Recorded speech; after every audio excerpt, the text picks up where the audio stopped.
Blouse back part hands cut చేసుకున్న తర్వాత మళ్ళీ ఇలా ఓపెన్ చేయండి. ఫోల్డింగ్ మన సైడ్ ఉంటుంది, ఓపెన్స్ మనకు ఆపోజిట్లో ఉంటుంది. బ్యాక్ పార్ట్ తీసుకొని ఇలా మూల దగ్గర క్రాస్గా ఓపెన్స్ ఉన్న సైడు షోల్డర్ వచ్చేటట్టు వేసుకోవాలి. ఇలా క్రాస్గానే వేసుకోవాలి. తర్వాత దీన్ని ఈ బ్యాక్ పార్ట్ని అవుట్లైన్ మొత్తము ఆర్మ్ హోల్, షోల్డరు, నెక్ అంతా ఇలా మొత్తం అవుట్లైన్ అనేది నీట్గా గీసేసుకోవాలి. గీసుకున్న తర్వాత ఇలా బ్యాక్ పార్ట్ తీసేయండి. ఇప్పుడు మన బ్లౌజు ఉక్సుల సైడ్ తీసుకొని మనము బ్లౌజు బ్యాక్ పార్ట్ నెక్ ఎక్కడుంటుందో ఫ్రంట్ పార్ట్ నెక్ కూడా అటు సైడే రావాలి. ఇలా మనము ఒక 1/2 ఇంచ్ కిందికి ఫ్రంట్ పార్ట్ షోల్డర్ అనేది పెట్టుకొని నెక్ ఎంత వరకు వస్తే అంతవరకు అయితే ఇలా లైన్ అయితే గీయండి. తర్వాత దాని 1/2 ఇంచ్ పైకి ఇలా ఒక మార్కు చేసుకొని బ్యాక్ నెక్ దగ్గరనే ఫ్రంట్ నెక్ వచ్చేటట్టు చూసుకొని ఇలా ఒక 1/2 ఇంచ్ పైకి రౌండ్ నెక్ గీయండి. తర్వాత ఇలా షేప్ బెల్ట్ దగ్గర కరెక్ట్ లైన్ దగ్గర ఒక మార్క్ అనేది షేప్ బెల్ట్ దగ్గర గీసి దాని కింద ఒక 1 ఇంచ్ కిందికి డాట్స్ కోసము ప్లస్ కుట్టు కోసము ఒక 1 ఇంచ్ కిందికి ఇలా మార్క్ చేసుకోవాలి.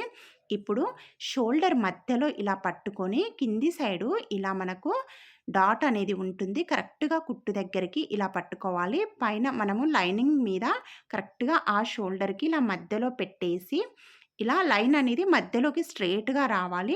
ఇప్పుడు కుట్టు దగ్గర ఒక అంటే డాట్ ఉంది కదా! ఆ డాట్ కుట్టు దగ్గర ఒక మార్క్ చేసుకొని దానికి కుట్ల కోసం ఒక 1/2 ఇంచ్ కిందికి మార్క్ చేసుకొని ఇలా క్రాస్‌గా అయితే లైన్ కలపండి. ఇప్పుడు ఈ బ్లౌజ్‌కి 4థ్ డాట్ ఉంది కాబట్టి అంటే 4వ డాట్ ఉంది. ఆ డాట్ కోసమని నేను ఇక్కడ క్లాత్ అనేది స్ట్రెయిట్‌గా లైన్ అనేది గీసిన.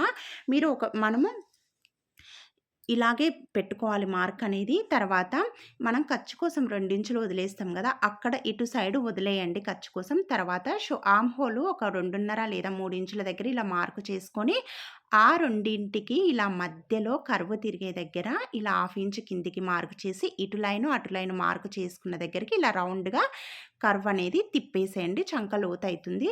అయితే ఇక్కడ 4థ్ డాట్ అనేది మనకు ఆ ఖర్చు సైడు వస్తుందండి. మీరు మన బ్లౌజుని బట్టి అంటే మనకు వాళ్ళిచ్చే బ్లౌజుని బట్టి 3 డాట్లే ఉన్నాయా? లేదంటే 4 డాట్లే ఈ టక్స్ అనేది చూసుకొని మనము మెజర్‌మెంట్ అనేది పెట్టుకోవాలి.